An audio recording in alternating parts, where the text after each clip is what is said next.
Bismillah ar-Rahman ar-Rahim. Thank you, my dear students. I'm going to share another lecture regarding something discourse analysis.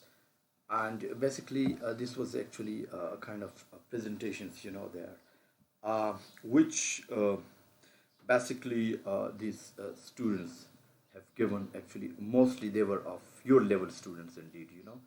So mostly, this is actually the detail, of the students there. I like to just tell you something based on this lecture, just to tell you something about it in order to enable you that what exactly this discourse means. And this would certainly help you a lot if you just listen to my definitions in discussions you see it. But before that, let me discuss actually language. Language, is it is said, can be defined, can be defined is verbal, all right, physical,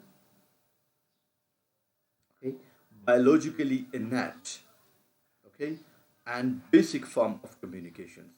I mean, this seems to be quite a very comprehensive definitions, though we have had very traditional definitions of language, but this seems to be loaded with almost all the important features of the language there. Like you can see, language it is verbal. Obviously, it involves our verbal organs like tongues, like you must have gone through actually, I mean, the phonetics and phonology, where you can find language verbally, that what are the verbal organs which are involved actually in the language. It is also physical, means you can physically feel it, because since phonology, it is the internal structure that regarding the placement of language there. um, and physically you can see the movement of mouth, the tongue, and even sometimes the opening of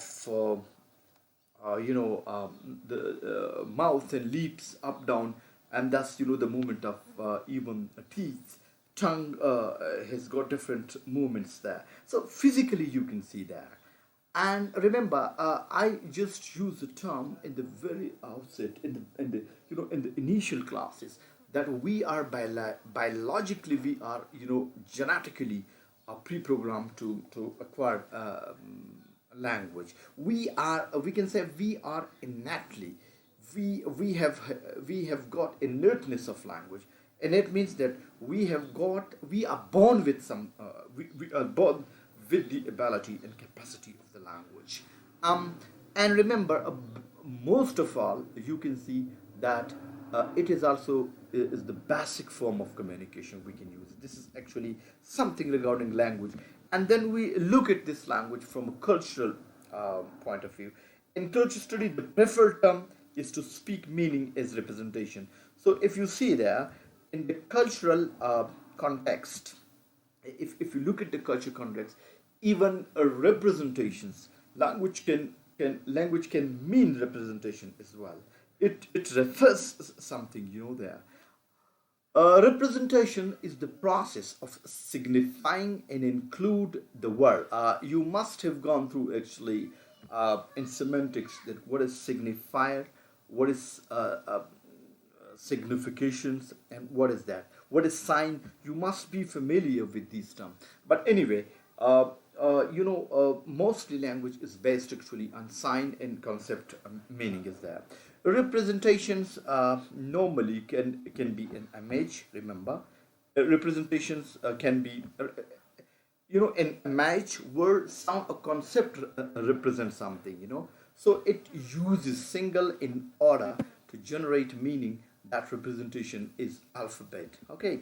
The alphabet is used to make meaningful sentences in language. But so far in language is concerned, we have the different alphabets which combined together, and they make some meaningful units, and which stand for certain concepts. So similar is the case with language there, okay. In here, mostly I'm concerned actually with to enable you to teach you discourse. I, in the previous lecture, if you remember, I explained you people that what is discourse. and I hope that you must have gone through actually those lecture, and you must have got an idea of discourse, that what do we really mean by discourse. Discourse is actually here again. I'm for your refreshing mind. Now you see here, discourse is context in which cultural communications meaning. Remember, discourse is basically context. Discourse normally takes place in a given context, where cultural communications, all right, cultural communications, meaning, productions, and interpretation occur. What does it, in a simple words, it means that discourse, discussions, communication take place within a certain given culture, and which can be interpreted, which can be produced, and thus the meaning is communicated there. Now, you see here, there are two people, okay? There are two people are there, in a kind of communications is going on there, and you see the knowledge and everything is being exchanged actually with the two minds. From one mind it goes to another. One person has got something else in his mind, and this, but mostly the communication is taking place. Um, Now, this is a very, very important image. You see how it works, how discourse work. Indeed, you have to just look at that. Um, Now, for example, you see, first we have a word, okay? As I said, from science, different science, indeed, which work indeed just to, to do those signs just combine together, those alphabets in language, they combine together and they make certain words. And then remember, a word actually leads to a certain concept. When you talk about water, so there is a page, a kind of concept with water, and then actually water has got a separate other meanings. But even the meanings of water, it can be interpreted within certain given context. There, like for example, if I say water, right? So it means that I want to drink water, right? If I say I want to make water, so it means I want to urinate. So I mean, now see the context and even the arrangement of words, actually they carry some certain concepts there. And remember, we have actually also a social context, which is a very, very important. And you remember, I explained you in the previous lectures, indeed, that what is actually a social context.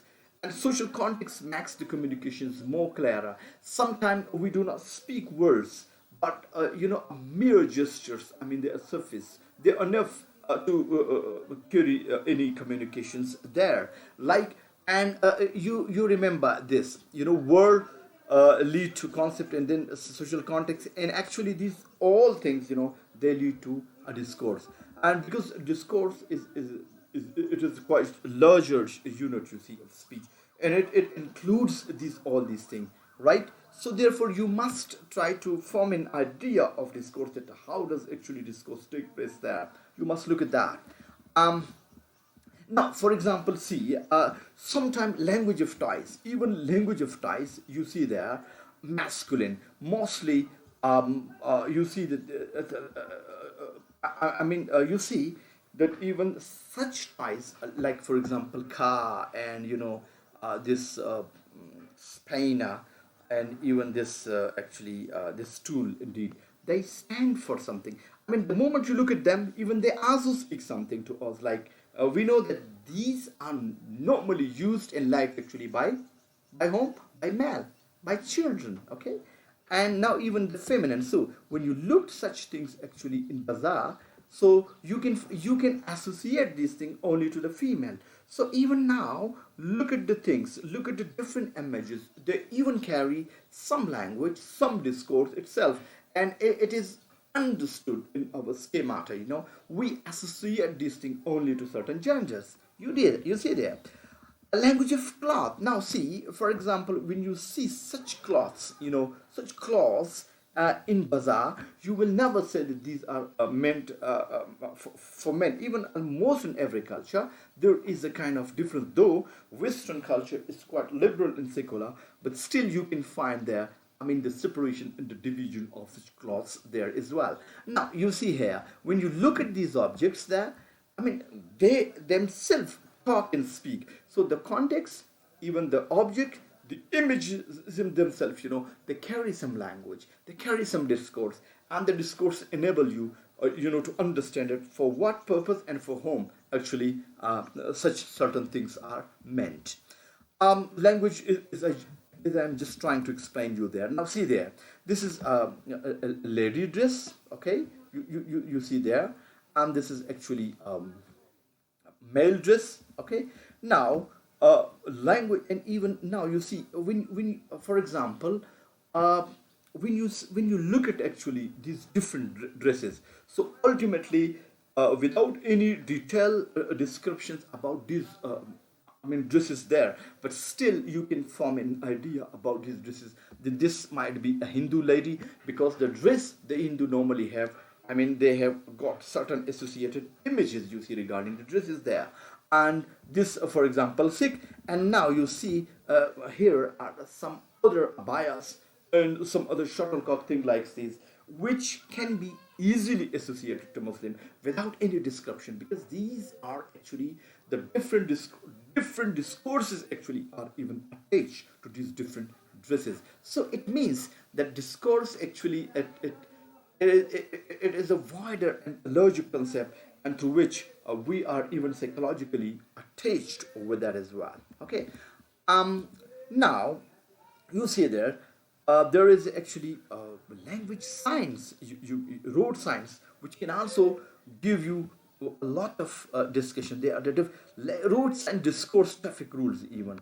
Now you see here this one, okay, this one, and these are the different actually signs which carry certain discourse, certain language, which enables you without any description. So we attach certain associations with these signs as well. Okay. And now, I mean, the list continues. And now you see those signs, which you can understand.